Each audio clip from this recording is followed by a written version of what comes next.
Yeah, what's up, everybody? Welcome back to another great episode of the Jca Sports Podcast here on Facebook, YouTube, Twitter, and Twitch. Along with, why are you smiling? What the? Smiling does not go good for you, bro. I'm just kidding. I love you. But that's Jose Contreras. I'm Eric Avila here on the Jca Sports Podcast, guys. Make sure you follow us on all our social media platforms: Facebook, YouTube, Twitter, Twitch, Instagram, and TikTok under the Star Six Media platform, and also under the John Cole and Avi Facebook page too as well. Jose, how are you, buddy? What it do, baby? What's going on, everybody? Welcome, Chicago, and good morning. What's up, guys? How you doing? Stupid. We got a lot to talk to you guys about today. Definitely big news in the NFL that kind of, I guess, shifted the NFC and the AFC in one move, right? The draft is tomorrow too as well. The Bears are under 24 hours or at 24 hours before they make their first pick in the first round next in the next 24 hours for next year.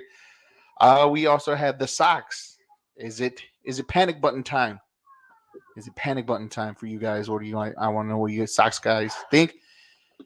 And there was a question that popped up over the weekend after Jimmy Butler went crazy, and whether or not the Bulls ended up losing the Jimmy Butler trade that happened. What, 6 years ago? 5, 6 years ago? How long has it been? Oh man, it seems like a lifetime ago. It seems like a lifetime ago, but that was the question that we decided to talk about over the chat, and we got some interesting comments back and forth for sure. But first things first, Jose, how are you, bro? You good? Everything's all right? Bro. Of course. Yeah? I'm living the dream, bro. I'm That's good. what's up. At least one of us is. That's what's up. That's what's up. But let's get it started, man. Aaron Rodgers traded. He got traded to the New York Jets a couple days ago, and in return, let's see first things first. Let's see who won this trade, right? The Jets get not only Aaron Rodgers, but they also Eric, get Eric. yeah. Aaron Rodgers is gone, bro. I need some enthusiasm here. He's done. The Wicked Witch is done. Wait. Let me put down the statistics first. Let me put out what's out there first. The Jets get Aaron Rodgers. They also get the Green Bay Packers first round pick at number 15 and a 2023 fifth round pick this year too as well. That's the Jets. The Packers, they received the number 13th pick, so they could essentially just swap first round picks, right? They also get their second round pick this year too as well. A 6th round pick this too as well for this year, and a conditional 2024 second round draft pick that becomes a first round draft pick if Aaron Rodgers plays 65% of next season, or 65% of plays. I'm sorry, 65% of the plays for this upcoming season. Jose, Aaron Rodgers is gone, bro. Aren't you excited? Are you happy? Yes. 100%. Look, this is something that we knew was going to happen, right? Because there is no way Green Bay was going to bring him back. At least that would have been terrible for both sides. But finally it's official. Because there is still that little glimmer of anxiety there. It's like, is it happening or what? Because he's still in the Packers. Yeah. Then no, it's official. He's officially gone. He's officially done. And yes, we're excited. We're happy because for so long he tormented us, and that just shows how pathetic us as Bears fans have been. We're celebrating a quarterback who literally owned us. Just leave the division. Yeah. But oh man, it just feels great because you just don't look. Aaron Rodgers is that type of talent that you always got to respect. You always got to I don't want to say fear, but he did put fear in our hearts, man, because we knew when it came down to it, our quarterback against theirs was always going to come out on top, and he did. So now that he's gone, Eric, man, it just gives you that safety net, that sigh of relief. That's how I feel. I mean, I'm sitting here, right?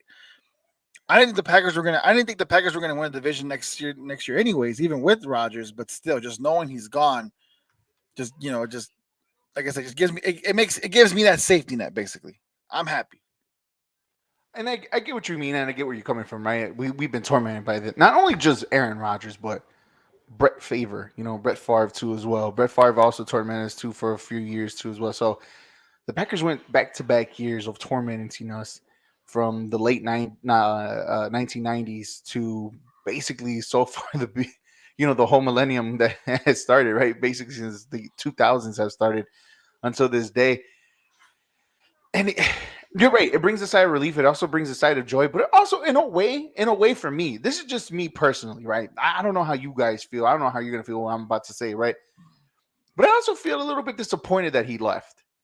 And the only reason why I feel disappointed is because I kind of still wanted Aaron Rodgers to be here while the Bears turn over that tide and the Bears finally take over this division when everything's up and ready to go. And Aaron Rodgers is still here, just dying in Green Bay. Not really dying, but as a franchise, as whatever he is as a quarterback, just no longer there or still there while the Bears are finally getting it right and we're beating them week in and week out, or the two times that we faced them with Aaron Rodgers still being there.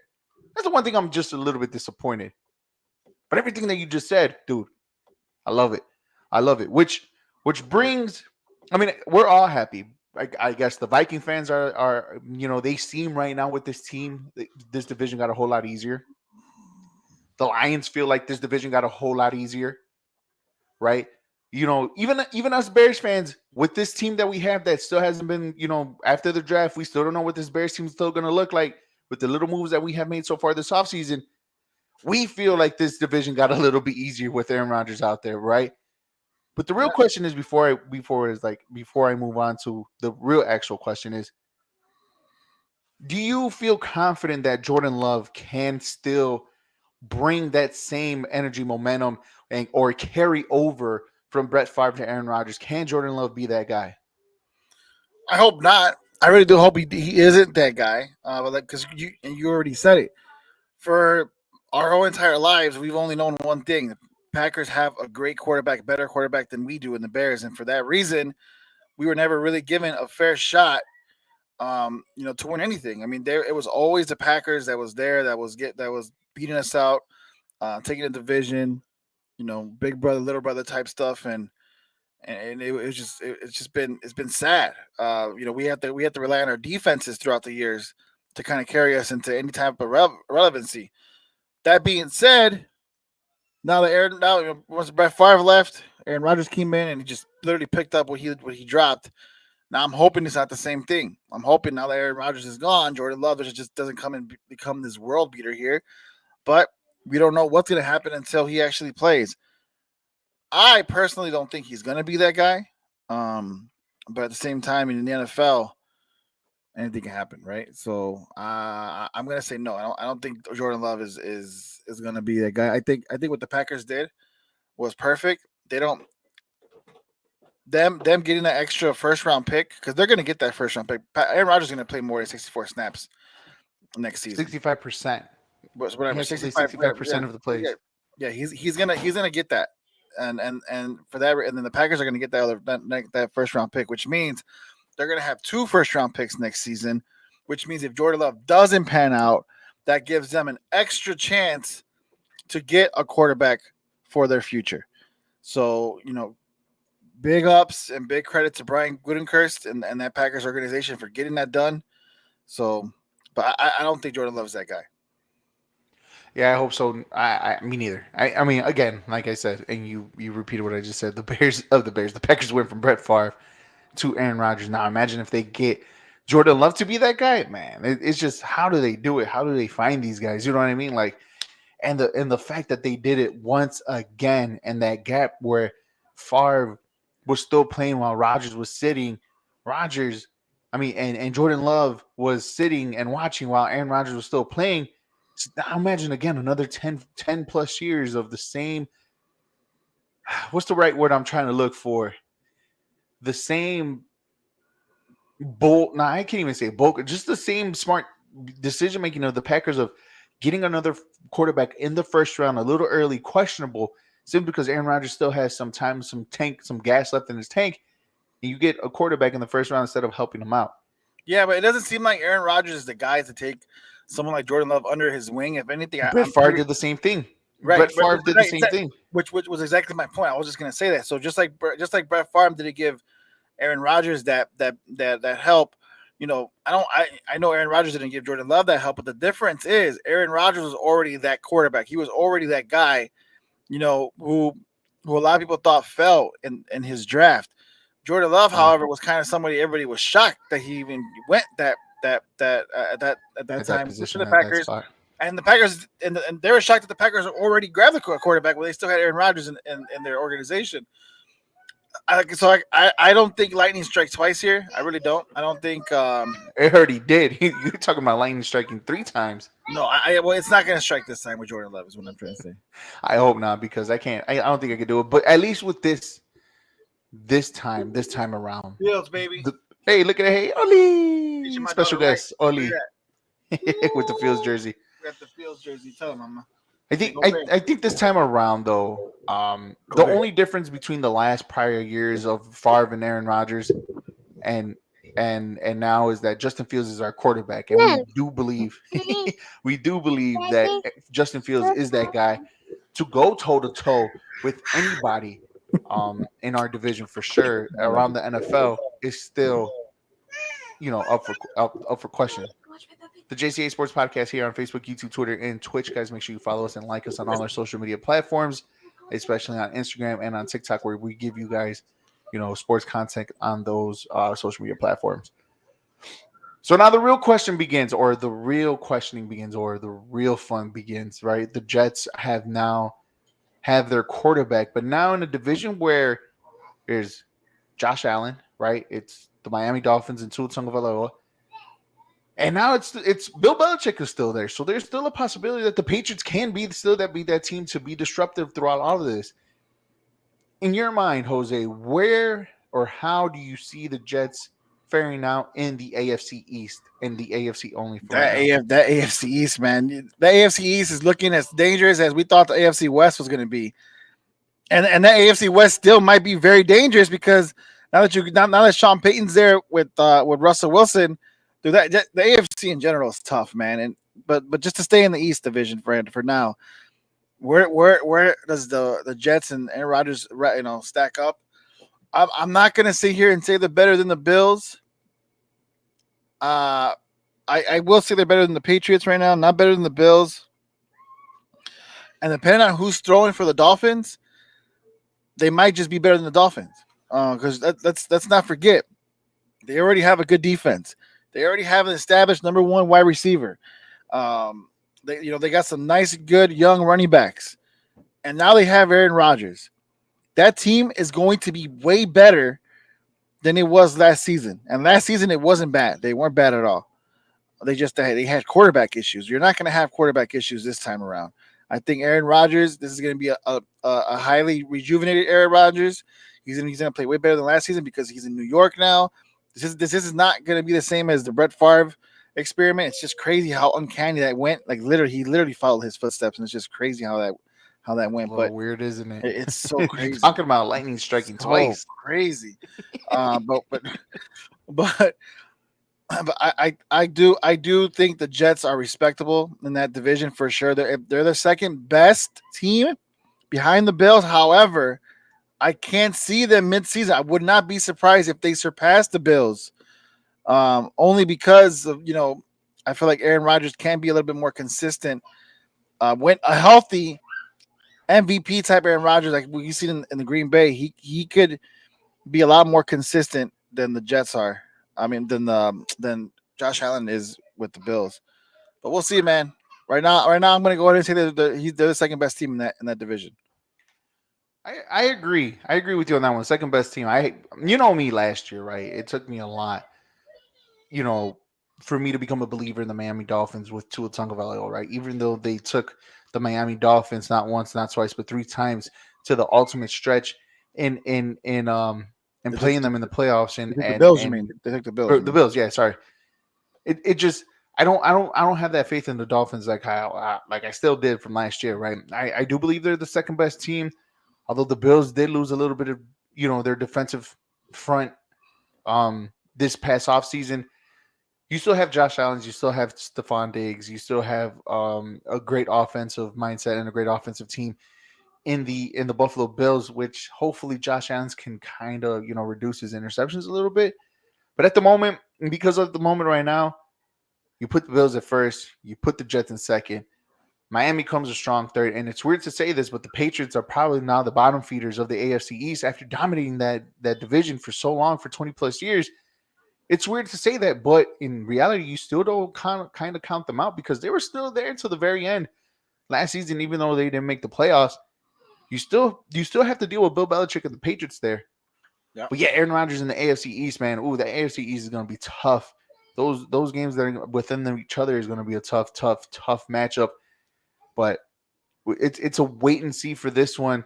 As of right now, the Jets are second in that division behind the Bills.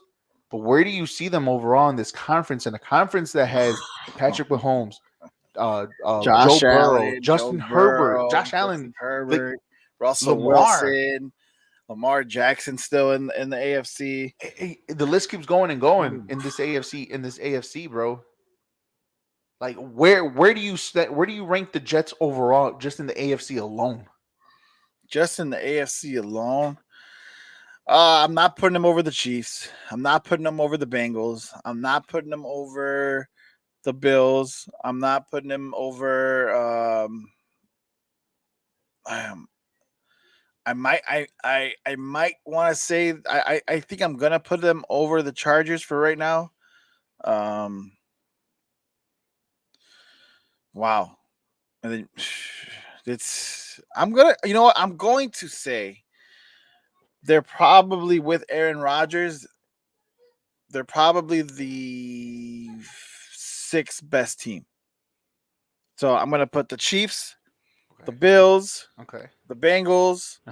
Um, I want to. Oh man, I think Sean Payton to Denver is a game changer.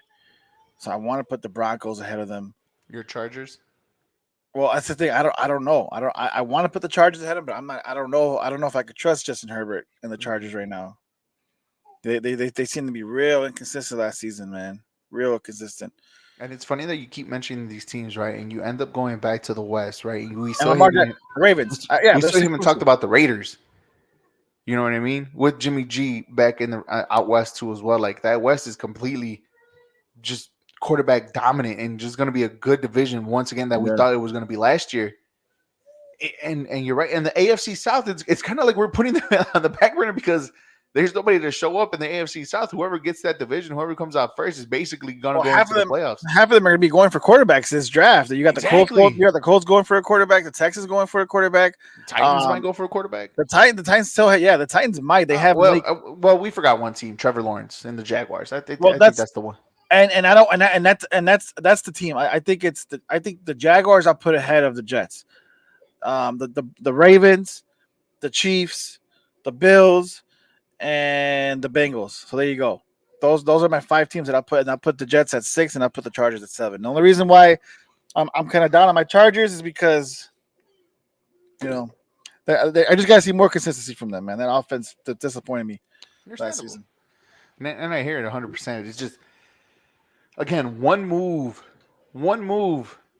literally changing from one quarterback from one conference to other changes the landscape of all, because it also changes the landscape in the NFC. Yeah.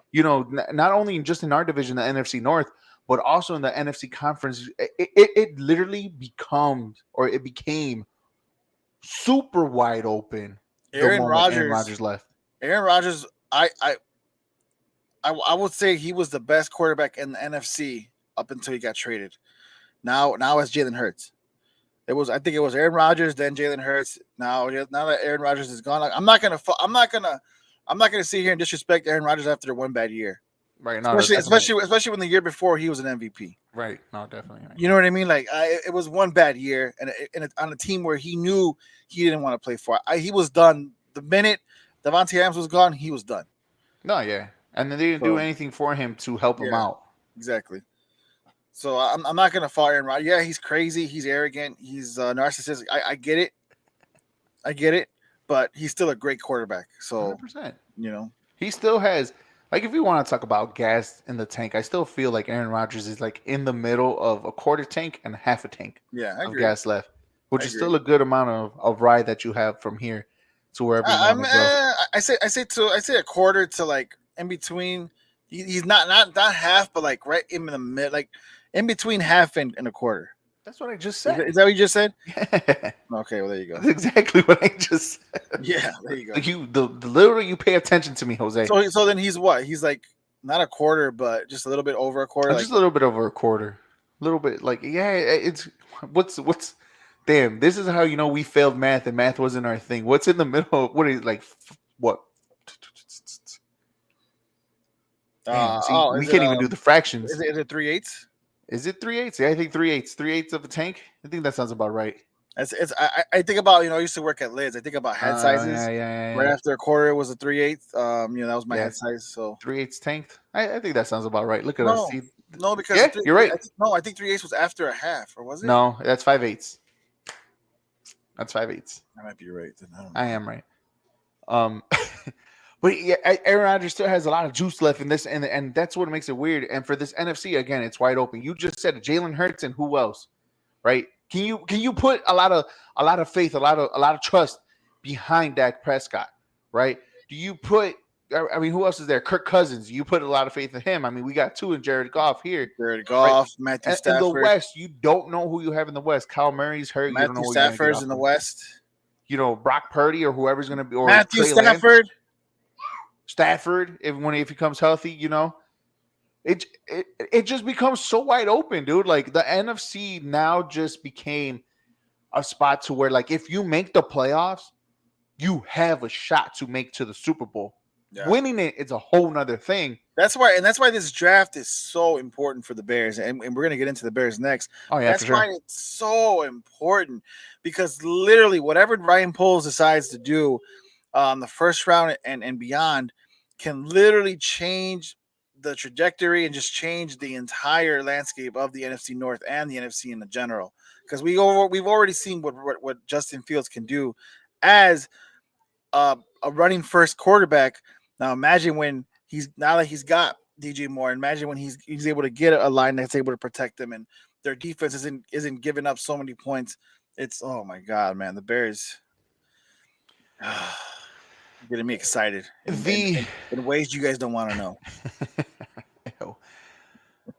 The optimism is there, right? The optimism of being a Bears fan is there, right? Simply because now it's finally a fresh start, and now that the biggest guy, who's the biggest nail to our backside, our biggest what's another great word? Our biggest rival, our biggest hater, is now officially gone from the Green Bay. I just think about it as a big wall. Like you couldn't, a wall we couldn't get through. We just couldn't get through this wall. It was always there, and we couldn't get to the promised land. Like we knew what was beyond, what was on the other side of that wall. We just couldn't get through it or over it or whatever the analogy. We just couldn't get around it at all. And now you wake up one morning and that wall is gone, and you're looking at. It's a feeling you never felt before. You kind of like, do I step on this line? Do I go? Right, you're tippy toeing your way in. Right, you're tippy. I get you. You know what I mean? And it's just, are we ready? You know. So is it still going to be Bears Packers, the biggest rivalry in the NFC North, or for now does it change to the Lions or the Vikings for the Bears' biggest rival in the NFC North? It was never a real rivalry to begin with, because if you think about it, all it's doing is switching. The Packers were always good, the Bears weren't. So to them, it wasn't a rivalry. To them, it was like, oh, here comes, like, oh, this is supposed to be a rivalry because these two are the longest tenure teams who've played the most games against each other than any other NFL team or NFL dual team in the league. So of course it's like considered a rivalry, but it really wasn't. At least not to them, because they were always killing us. They were always beating us. And as Bears fans, to us, it was always like, oh my God, those Packers, we just can't get through them. Now, I'm projecting that the Packers are not going to be as good. I'm projecting Jordan Love's not going to be that guy. So it's going to be the opposite. I think okay. The Bears will now become that team that defeats the Packers. I think the Packers do become the worst team in the division, at least this season, right? Now, if Jordan Love pans out to be that guy, then you know what, man? Like, I'm sorry, but we're screwed again. But until that happens, until he proves anything to me, I'm going to go ahead and say the Packers are the worst team in the division. I don't think they're going to be the rivals. I think the Lions are going to emerge as that team. I think the Bears and the Lions are both going to emerge at the right time, at the same time, and we're going to be the ones to stop each other. And I'm not trying to discount what the Vikings did last season or what they still can do. Yes, you are. I We I'm know really why, not. I'm really not trying to, but but I you don't are. believe I don't believe in Kirk Cousins. That's just the only thing. That's the one right there. That's definitely the one right there. And the link is on here, guys. If you guys want to join us too, jump on this conversation. How do you guys feel about Aaron Rodgers going to the Jets? Where do you see the Jets next season? And how is this him being traded to the Jets changes the trajectory of the NFC as a whole as a conference? We're still going to continue with this Bears talk right now. The draft is tomorrow. The Bears are probably 24 to 25 hours away from making their selection in the first round. Whether they trade it, whether they keep it, who knows? But for right now, let's just say they keep it, and they're at number 9. What position, Jose, do you feel the Bears are going to go at number 9? You know what? I think they're gonna go offensive lineman unless Jalen Carter falls to number 9. I think if Jalen Carter falls, that's why I feel like they'll pick up. But if they don't, but if he doesn't, I say he's gone before then. I think they're gonna go offensive lineman. I think Skoransky from Northwestern is the guy I think they pick up. And the only reason why I say that is because they were pretty big on some offensive linemen. They were trying to pay to get some big offensive linemen during the offseason Yep, through yep, yep. free agency. And because they were unsuccessful in getting the one they wanted, I think that's going to carry over into the draft, and that they're gonna get that offensive lineman that they wanted. Um, Honestly, this is Ryan Pohl's first round pick. He didn't have one last year, so I'm curious to see what he does. Look, there's so many holes on this team. I'm not gonna be mad if he goes to defense. I'm really not. My thing is, you know this. I've always been a proponent of let's fix this offense and get this offense in order to literally give Justin Fields every single ounce drop of opportunity he can get to prove to everybody that he is a legit quarterback, that this team can be offensively sound, one of the best offenses in the NFC. I think it could happen. Um, it just they just gotta do it. I think they took a hit in the running back position, losing David Montgomery, but they did pick up some pretty good backups. So let's see what we can do, man. But I see offensive line. It makes sense, right? It has to, right? Offensive line, it has to make sense simply because the Bears finally have a quarterback that we could potentially call a franchise quarterback for the next years to come, right? With all that being said, Jose, everything that you just said, it makes sense. If Jalen Carter is there, take him. If he falls that, because the Bears last year were the worst rushing defense in all of football. They were ran on. They got through. They had the least amount of sacks last year as a whole entire team. Hell, there were players that had more sacks than the Chicago Bears total, right? Or somewhere around there. I might be over exaggerating, but it just felt that way. Yeah. Your biggest, the one that had the most sacks was your safety. That's a problem. And yes, I agree. You want to become the new where the NFL finding is offense this, offense that, offense that, right? And I get that. That's 100% true. We want to be caught up with the NFL how it is today. But when you have this historically bad defense, where the Bears are really known for defense, you have to bolster up on the defensive line. You have to bolster up, and I get that. The Bears' offensive line wasn't that bad last year. We get it. We saw it. And a lot of people may say this and that, but the Bears statistically weren't that bad. They were in the middle of the whole entire NFL on offensive line, offensive DVA, DOV, whatever it's called, but they were in the middle. So they weren't that bad. They just didn't have players to get wide open, which now they got. So I wouldn't mind. You're right. I wouldn't mind for them to be going defense first round if Jalen Carter's fall. Hell, even if he's not even there, and there's still the best defensive player out there at number 9, you still go get your defensive player at number 9. nothing but defense has to come out of this draft because you didn't really, to be honest, Jose, really did a good job in building this defense this offseason. Even though you got Edmonds from the Bills, who's a linebacker, even though you got I forgot who we got that day too as well, coming in, who's a linebacker too as well. You got secondary help, the second level help. You didn't get in the trenches, and that's what Ryan Poles really needs to figure out this draft and getting help in the trenches. And I think defense is the way to go.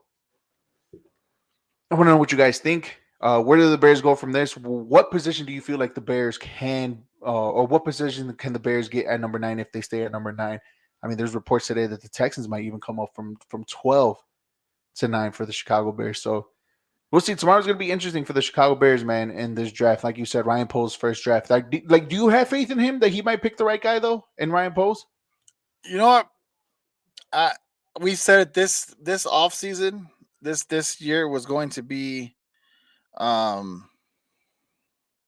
his biggest test, right? It was gonna tell us if he was the one to take us to the promised land or not.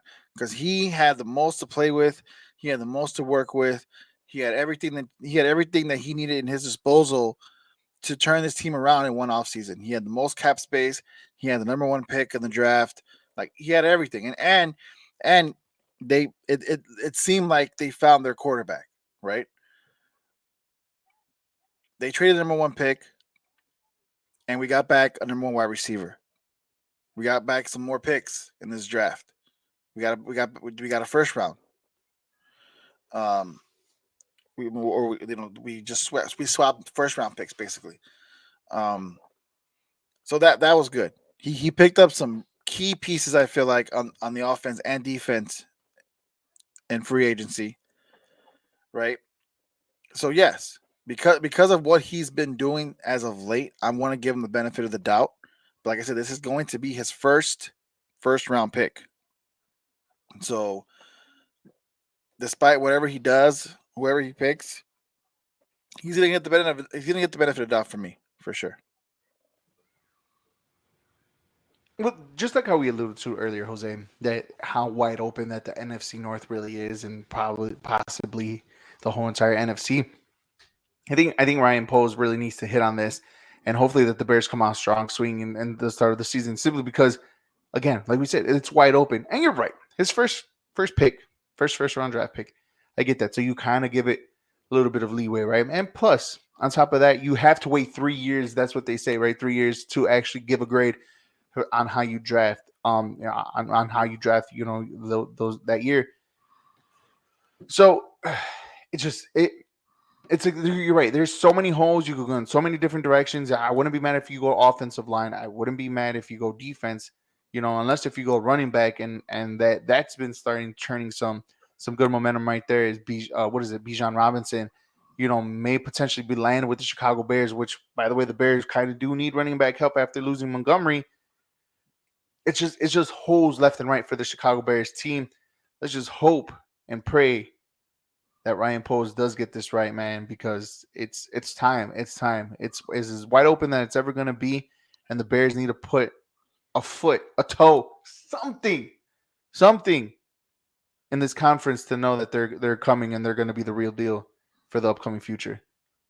The Jca Sports Podcast here on Facebook, YouTube, Twitter, and Twitch. Guys, make sure you follow us on all our social media platforms, on Facebook, on YouTube, on Twitter, on Twitch, Instagram, and on TikTok, as we promote all our shows on our social media platforms, especially on the Star 6 Media Facebook page too as well. So make sure to be on the look on that and all our upcoming podcasts. Jose, once again, the Sox got swept today, 7 straight. Is it panic time? Panic in the South Side? How do you feel? And we're 2 Cubs fans, so let's try to be as unbiased as Man, look in possible. the mirror, bro. I'm always unbiased when it comes to the White Sox. I really am. Talking about. I always straight up good facts, No, bro. no. You are the most biased Cubs fan I know. Panic time in the South Side. I personally want to say no because, again, you don't lose championships in April. You don't lose pennants in April, and you don't win them in April.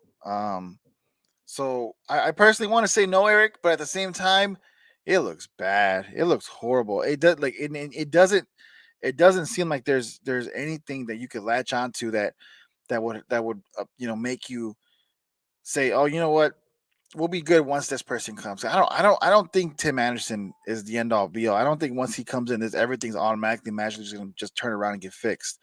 You know what I mean?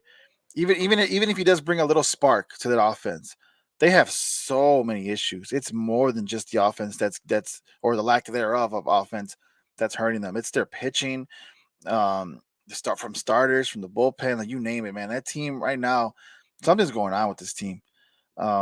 Definitely not what I expected. Definitely not how I expected them to start off. So like I said, I want to say no, but it's kind of hard. You know what I mean? Like I'm pretty sure a lot of Sox I fans are hear looking you. at that panic button, like like yeah, we're gonna press it because 7 straight losses. They haven't won the series yet. Um, you have their pitcher from last night, Lance Lynn, going on AJ Przinsky's Foul Territory podcast saying that they're learning how to play a new concept of baseball or something like that under Pedro Grifol's management, which tells me either A, they had to relearn everything from I don't know, from when Tony La Russa was there, or the guys coming up from the minor leagues aren't learning. I don't know what it is, man, but that just sounds weird to me. Like, what is really going on? What is really going on? Like, honestly, like if they don't get it right in the month of May, then yeah, 100% you gotta hit that panic button, because then that's 2 months that you're behind, and you gotta pick up. Minnesota's they're just leaving you in the dust, and then they're consistent. They're going to be there, but it's weird, man. It's just a weird feeling for Sox fans right now, for sure. They are 3 back behind Detroit, 5 back behind Cleveland, 7 back behind Minnesota. Yeah, And yet they're still not the worst team in their division, which is weird. But it's the team that since last year and years prior, we said that their championship window is open. And I think that's even the worst part about that they're in contending mode right now with this team, and they are 17. They're 7-18. 7-18, Jose. You could blame injuries all you want. I think that's basically their scapegoat for the last couple seasons. That injuries, if when they're all healthy, this and that, and that's kind of like management fault up, above management, all that they couldn't get the depth or the players behind them to back them up just in case, right? And you're right. I do believe what you just said. Tim Anderson is not the end all be all for this team, even though he might give the offensive spark, even though he might bring everybody right in their rightful place in their lineup where they can perform. We could do this, right? But even then, so Luis Roberts still hasn't stepped up, which is your 5-tool player, which I believe is their 5-tool player, their best player on this team. He hasn't shown up. The pitching staff outside of Dylan Cease has been inconsistent. Bullpen, we don't even talk about the bullpen simply because of how many games they have blown, right? And even though players are going to come back from their injuries, it's still going to be that deep of a hole for them to dig themselves out of to even make this race even possible. Let's just say let's just say they do become healthy. Let's just say they are playing better baseball when everybody's back, right? But if the trend still continues from where it has been for the last couple of years, when something goes good for this team, something horrible is about to happen. This team cannot catch a break, and it's just and like you just said. Let me read you what Lance said. You just referenced it. What Lance said on AJ Przinsky's podcast. He said, to be honest, we're in the midst of everybody learning. What you just said, a new way of going about things in this organization. This organization, it's not just Pedro Gaffal and his style. It's the organization that goes up on top. And the guys are taking the right steps. The problem is it just hasn't clicked. They played. They said we've been in games against good teams. We just haven't finished them. We're either losing at the end or in extras, just like that. So again, it's more problematic for the White Sox simply because they put themselves into this position to where let me hold on, let me take a step back. Let me fix what I'm about to say. The only reason why it looks this bad is because we have this window open for them, this contending window. That's the only reason why we're taking this panic button serious, or this question is out there because they are in contention to be that good team, to be in the playoffs. And I think that's why the bells are kind of starting to become, ringing a little bit, because they're 7-18 in a contending window. That's a problem. Yeah. Oh yeah. 100%. And that window is. I mean, you said it. You said you think it's already all the way shut. I I do. Oh, I believe so, I 100%. I feel like that window's just it's being pried open with. They're holding on to dear life. Sox fans are holding on to that window to dear life, but With it's paper heavy. towels. It's heavy. It's heavy. It's ready to slam shut. But yeah, man, like I said, I don't know if injuries is gonna. I don't know if everybody coming back healthy is really gonna help this team, because it again, the guys that are supposed to, like you just mentioned Luis Robert, the guys that are still there, that are supposed to be your best players, that are supposed to give you the spark, it's supposed to be your offense and everything and all that. They're not stepping up. They're not doing with their job. I know, sir. So yeah, and you bring back Tim Anderson and a healthy Moncada, like if he gets healthier and Eloy gets healthier and all this and that, but then everyone's just still playing the way they're playing. It's all right, good. You get 3 more points, add 3 more points to each game. Is that really going to help? I don't know. They lost today 7-0. Didn't they lose again 7-0? They lost 7-0 today. I was gonna say something, but let me be nice. I'm gonna be nice today. That's twice in a row 7-0. They lost yesterday 7-0. Yeah, they got blown out by the Blue Jays 20. I think it was either 20-2 or 22-2 They in lost this whole series. 8-0. It was 8-0. 8-0, 7-0 yesterday, and 5-2. Oh my god! Like, and then on top of that, the ending series with the Devil Rays or with the Tampa Bay Rays as well. You add that together. Michael It's just Kopech not been looking good. only 4 strikes in 5 innings, 4 earned runs. Yikes, man! Whit Merrifield again, of course. It's Thank God for the Cubbies, Jose, because at least they're making baseball fun. At least on the north side, there's something excited to be talked about before the Bear season starts in July, because I feel like people are gonna cash out on the Sox season before the All-Star break. They're down by 1 in top of the 9th, so they'll have the chance to win the game. But they're one out situation. They have a man on second. San Diego does, and they're up. San Diego's up 4-3. So, but the Cubs won yesterday. They beat the Padres 6-0. So yeah, I mean, most of the games have been competitive so far this season, and really it's just exciting to see, honestly. And it's good because we didn't think that the Cubs would be this good this early.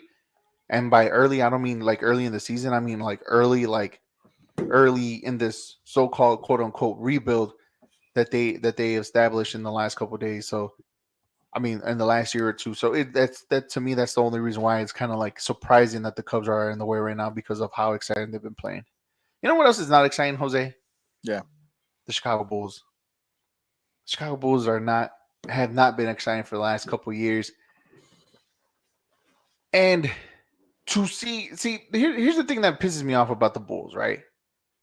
We see Lauri Markkanen win Most Improved Player of the Year.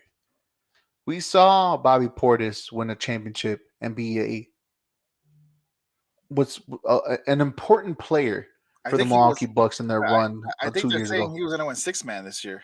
Right. We see Wendell Carter Jr. balling out in Orlando. You know, we see Tibbs have successful runs in Minnesota and now having an even more successful run in New York with the Knicks, along with your pal, our buddy, Derrick Rose. But this is one player in Jimmy Butler in Miami who's taken the Miami Heat to an NBA Finals, even though he lost, but has been having success everywhere he went, in Minnesota, sort of, kind of. In Philadelphia, that just blew up, but he, made a good run there in the what was it, the Eastern Conference Finals, losing to Toronto and Kawhi Leonard. But ever since he went to Miami, he's changed not changed that franchise, but he made that franchise kind of relevant, where they're all playing. It's all veteran ran by Eric Spoelstra, but he's the dog on that team. And the other day, he scored 56 points and literally took this team on his back to win 119-114. Jose, Did the Bulls lose the Jimmy Butler trade?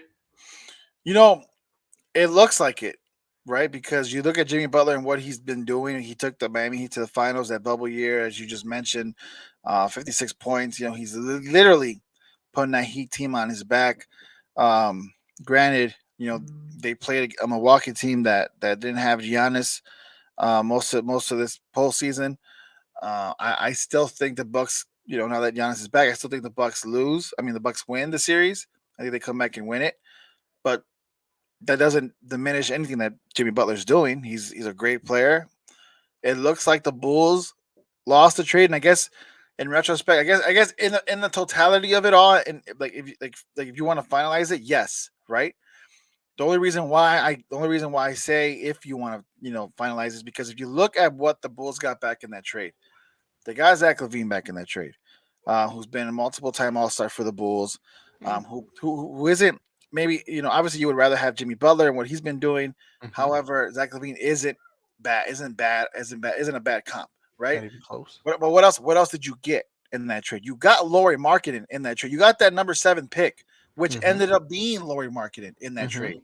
So you got Zach LaVine, you got Lauri Markkanen, and with that team being constructed the year after, what did you get? We got Wendell Carter Jr., who we all know who he is now. Think about this.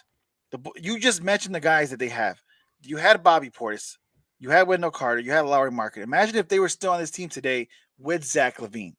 This team probably would look a lot better than it did, because you still probably would have been able to add Lonzo Ball because you got him through free agency. You still would have been able to add DeMar DeRozan. You wouldn't have got Vooch because you traded Wendell Carter for Vooch. But let's just say they didn't get Vooch. They kept Wendell Carter. They kept Lauri Markkanen. They have Zach LaVine, and you added guys like DeMar DeRozan and Lonzo Ball. That then looks like a team that could do something, especially if you have these two other guys flourishing, right? We look at Gar and Paxson, what they did, and we heavily criticize what they did, and rightfully so, because they brought us to mediocre to a mediocre place, and we were just there in basketball hell for so long, right? But all three of those guys that you mentioned were guys that they picked. The reason why the main reason, believe it or not, why we traded Jimmy Butler wasn't for Zach LaVine. Zach LaVine was just extra. He was a caveat. No, the main reason why we traded Jimmy Butler was for that 7th pick, that Lauri Markkanen pick. It was Jimmy Butler for Lauri Markkanen. Oh, and there goes, and we'll throw in Zach LaVine and blah blah blah. And I think it was Chris Dunn. Chris Dunn and Zach LaVine were thrown into that, but it wasn't Zach for Jimmy Butler straight up. It was Jimmy Butler for Lauri Markkanen and what the potential Lauri Markkanen is, and you're starting to see that now, right? Let's not forget that. Nope. So huge credit to Gar and Pax for making that move, because they were right on Lauri Markkanen. They were right. He was injured. He had some bad luck on the Bulls. Look at the guys coaching him: Fred Hoiberg, Jim Boylan. Get them the hell out of here. He didn't get a chance to play with Billy Donovan. Imagine. And I'm criticizing him, but he didn't get a chance to flourish under the right system. You're seeing that now, and he became the most improved player in the league. But what do you expect, though, Jose? Though, honestly, what did you expect from guys? Even though they did see Lauri Markkanen as that guy, which ended up sort of kind of being right, like you just said. But even then, so you didn't even help him out at the end of the game, like you just said. You said Jim Boylan and Fred Hoiberg. But that was Gar and Pax's demise. Downfall. That's why they're gone. That's why they are gone. But also remember, AK is the one who traded him away. Right. But also remember, Jose, that it's also the same guys when they had Jimmy Butler that they were going to get young and athletic, and they ended up getting Dwayne Wade and Rajon Rondo. But that team, but you probably would have taken that team over the team we had this past season. That team 100%. Yeah, I agree. So you get what I'm saying. I get what you're saying, but they weren't going to win a championship, Eric, but they were still competitive. But the reason why Gar and Pax was gone, because of they say one thing and they did another, right? And you're right, they probably did have eye for talent. I mean, hey, look, they found Jimmy Butler. late in the rounds, right? They found plenty of guys. They They found found Taj Joakim Gibson, Noah, Taj Gibson. Joakim I Noah, mean, right? look at all the point guards that had to back up Derrick Rose when he was out. They were Yeah, all you gotta legit give players. credit to Thibodeau on that one. But, Thibodeau wanted those guys, but Gordon Packs they made that still happen. they still had to do Right, their they job. made it happen, but Yeah. that was mainly more Tibbs, right? And again, you're right. Wendell Carter, they got him. Dory Markkinen, they got him, right? Bobby Portis, Bobby they got him. Portis, they got him. Jimmy right? Butler, they got him. Jimmy Butler, they got. They had an eye for talent. They for had an eye drafting for talent. You're absolutely right, Yes. and I agree with you 110%, Jose. But the thing is, they could just never put it together. And the one thing that makes me upset is the fact that you say young and athletic with Fred Hoiberg, and you go Rajon Rondo and Dwayne Wade complete opposite. You go with young and it was coaching, incredible Eric. talent and stuff like that, but you're coached by Jim Boylan. Yes, Like there was always and that something was their missing. downfall. Yeah. If they would have kept Tom Thibodeau, if they would have never had their issues with Tom Well, Thibodeau, if that would have never happened, look what Thibodeau's doing now. If I that would have 100% never, agree.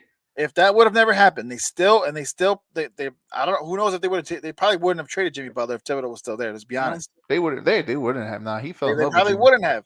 But even if they did, imagine Lauri Markkinen, Wendell Carter, Zach LaVine, DeMar DeRozan with Tom Thibodeau as a coach. This team would 1,000% be competitive in this playoffs. But the thing about Thibodeau's though was it was time. I think we were all tired of Tibbs. I think as a fan base, we were kind of tired of Tibbs because it was basically the same thing. You play hard, you play aggressive throughout the 82 game season. You get where you get in your position where you're at. But when it comes to the playoffs, the Blues flame out. They've always flamed out when it came to the playoffs. And that was Thibodeau's downfall. Like he played everybody hard. There was no offensive mindset whatsoever when it came to the Bulls. Basically, Tom Thibodeau was a counter-attacking team in soccer terms, the way how I understand it. Fast break points. That's how they got most of the points. If the Bulls didn't score more, like the Bulls were dogging, they wanted to get the teams to score no more than 80 points, simply because that's the only way the Chicago Bulls would have won. Well, yeah. That's how hard was it for the Bulls to crack even 90 points under Tom Thibodeau? Yeah. Yeah, and so it was Tom Thibodeau fatigue. It was fatigue for Tom Thibodeau. Would he still would have been here? Great. I mean, I don't think so because I think it would have become apathetic for most of the Bulls fans if Tom Thibodeau was still here. Mind you, he wanted Draymond Green over Marcus Teague. Let's just put it in that aspect and look where they're at now in this in the careers today. So again, Gordon Packs had their downfall too as well, drafting some of these players. And yes, Tom Thibodeau was a great coach here for the Chicago Bulls, and look where he's at now. But that had to happen. The Jimmy Butler trade didn't have to happen. I don't care how much of a diva he is. I don't care how much of a problem he was. I think it had to. It didn't have to happen. I didn't think it had to happen. You had to build around it. Just again, but the front office just got tired. But what you got back was enough to win the trade. That was my whole point of bringing that all up. What you got back was enough to win the trade. Again, imagine you're telling me that a team with Zach LaVine, Bobby Portis, Lauri Markkinen, Wendell Carter Jr., DeMar DeRozan, and Lonzo Ball, because you got those two guys in free agency. You telling me that team wouldn't be better than the team Jimmy Butler's on right now? The issue wasn't, Eric. The issue wasn't that we didn't get enough back for Jimmy Butler. That's tough. The issue is we didn't get enough back for Jimmy Butler. I think we got enough back for Jimmy Butler. The issue is that the powers that be, whether it was Gordon Packs or even AK and Eversley, that they didn't recognize what they had, and they went at this team is AK's fault because he constructed it. But had he kept Markkinen, had he kept Wendell Carter, not get Vooch, we might be different. We might be different. He's the one who gave those guys away. He's the one who gave them away. I will still pick Jimmy Butler's Miami Heat over the Bulls team that you constructed to me right now. I don't think so, man. See, because I mean, you give me. Look, right now, the Miami Heat squad is hurt, right? Tyler Hero's out. I'd rather have Tyler Hero. I'd rather have Eric Spoelstra as my head coach. Obviously, you've seen what he has done to change the way of games, right? You give me this dog and Jimmy Butler. You still have Kyle Lowry in this team.